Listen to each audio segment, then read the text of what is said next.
बलूचिस्तान एक ऐसा इलाका है जहां लोगों ने हमेशा से यातनाओं का सामना किया है। अभी की बात करें तो बलूचिस्तान पाकिस्तानी यातनाओं से पूरी तरह त्रस्त है। शायद इसीलिए भारतीय प्रधानमंत्री नरेंद्र मोदी जी ने भी कुछ साल पहले लाल किले से पाकिस्तान को हड़काया था। उन्होंने कहा था, मैं आज लाल किले की प्राचीर से कुछ लोगों का विशेष अभिनंदन और आभार व्यक्त करना चाहता हूं। पिछले कुछ दिनों से बलूचिस्तान के लोगों ने, गिलगिट के लोगों ने, पाक ऑक्युपाइड कश्मीर के लोगों ने, वहां के नागरिकों ने जिस प्रकार से मुझे बहुत बहुत धन्यवाद दिया है, जिस प्रकार से मेरा आभार व्यक्त किया है, मेरे प्रति उन्होंने जो सद्भावना जताई है, दूर दूर बैठे हुए लोग, जिस धरती को मैंने देखा नहीं है, जिन लोगों को विषय में मेरी कभी मुलाकात नहीं हुई है, लेकिन ऐसे दूर सुदूर बैठे हुए लोग हिंदुस्तान के एक प्रधानमंत्री को अभिनंदन करते हैं, उसका आदर करते हैं, तो मेरे 125 करोड़ देशवासियों का आनंद है। इशारों इशारों में हमारे प्रधानमंत्री जी ने पाकिस्तान को एक मैसेज जरूर दिया था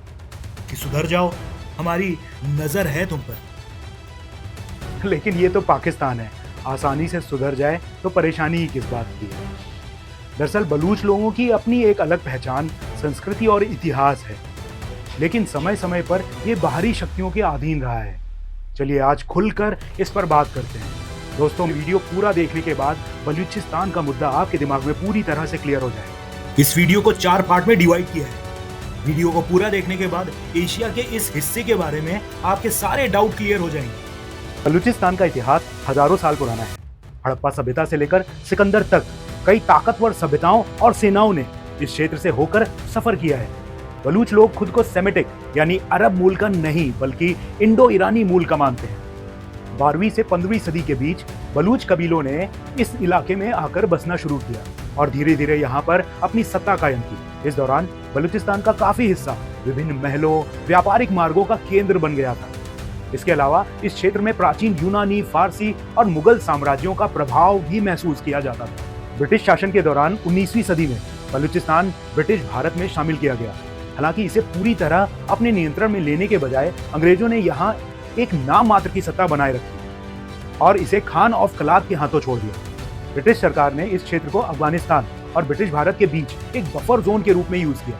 इसके बावजूद बलूच लोग अपनी स्वतंत्रता, संस्कृति, पहचान को बनाए रखने में कामयाब रहे और आज भी अपनी पहचान को बनाए रखने के लिए ये बलूच लोग पाकिस्तानी आर्मी के साथ संघर्ष कर रहे हैं। जब भारत और पाकिस्तान का बंटवारा हुआ तो ये बलूचिस्तान को लेकर काफी विवाद पैदा हुआ। बलूचिस्तान का कलात राज्य 1947 में एक स्वतंत्र राज्य था, लेकिन पाकिस्तान ने इसे 1948 में अपने साथ मिलाने के लिए दबाव डाला। पाकिस्तान ने कलात के साथ एक समझौता किया और इसे अपने संघ में शामिल कर लिया।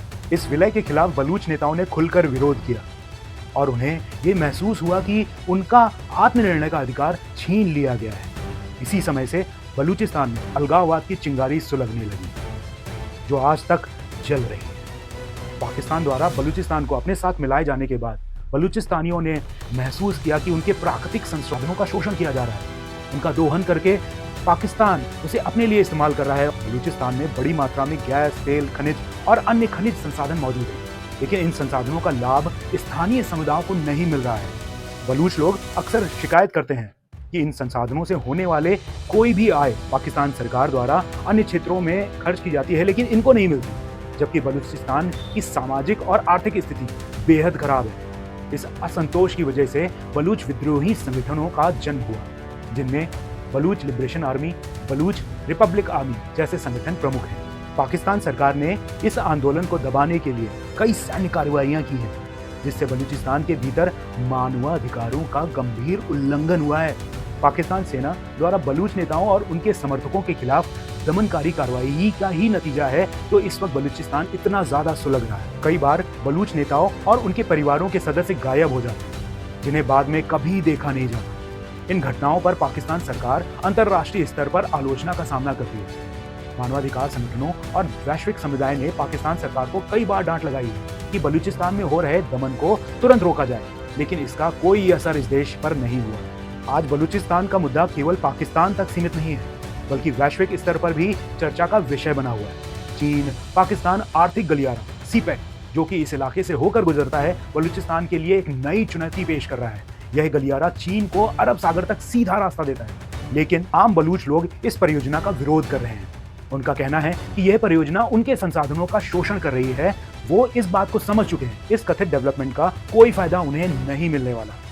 उनका आरोप है कि विदेशी निवेशकों और बाहरी देशों को लाभ हो रहा है, लेकिन उनके क्षेत्र का कोई भी विकास नहीं हुआ। अब आपको समझ में आ रहा होगा कि बलूचिस्तान का संघर्ष केवल पाकिस्तान के भीतर नहीं, बल्कि एक व्यापक भू राजनीतिक मुद्दा बन चुका है। इसे वैश्विक मंच पर भी गंभीरता से देखा जाए। दोस्तों, इन कुछ मिनटों के वीडियो के लिए कई घंटों की रिसर्च करनी पड़ती है। अगर आपको ये रिसर्च और वीडियो पसंद आया है तो इसे दूसरों से शेयर करना मत भूलिएगा।